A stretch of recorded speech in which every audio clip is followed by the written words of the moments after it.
बुद्धिबळपटू D Gukesh नेमबाज मनू भाकरला ध्यानचंद खेलरत्न पुरस्कार जाहीर झालेला आहे। सोबतच क्रिकेटपटू प्रवीण कुमार, हॉकीपटू हरमनप्रीत सिंगला देखील खेलरत्न पुरस्कार जाहीर झालाय। तर सचिन खिल्लारी आणि स्वप्नील कुसळेसह 30 खेळाडूंना अर्जुन पुरस्कार जाहीर झालेला आहे। 17 जानेवारीला हा पुरस्कार प्रदान करण्यात येणार आहे। राष्ट्रपती द्रौपदी मुर्मू यांच्या हस्ते हा पुरस्कार देण्यात येईल।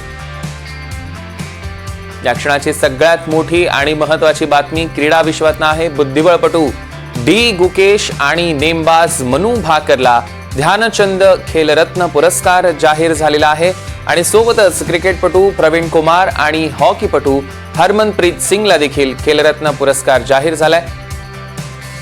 रामराजे शिंदे आपले प्रतिनिधी आपल्यासोबत फोन लाईन वरून जोडले गेलेत। रामराजे, काय अपडेट्स?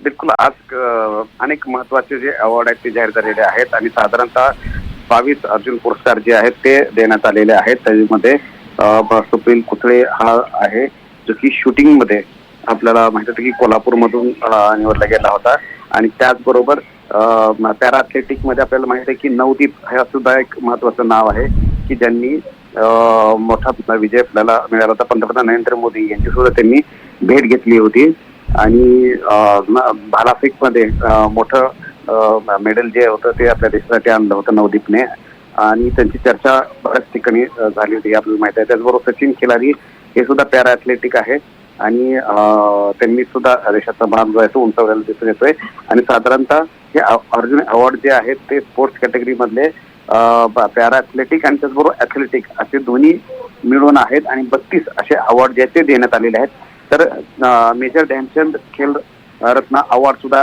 जाहीर करण्यात आलेला आहे। आपल्याला माहित आहे की गुकेश यांनी आता चेस मध्ये महत्वाची मजल मारली होती आणि त्यामुळे त्याचं सुद्धा नाव याच्यामध्ये आपल्याला दिसून येतोय। त्याचबरोबर हॉकीमध्ये हरमनप्रीत सिंग यांचं नाव आहे, तर प्रवीण कुमार जे ते पॅरा ॲथलेटिक मध्ये आणि त्याचबरोबर शूटिंग मध्ये मनू भाकर यांचं नाव आपल्याला दिसून येते की जे हे प्रतिष्ठेचे महत्वाचे अवॉर्ड आहेत।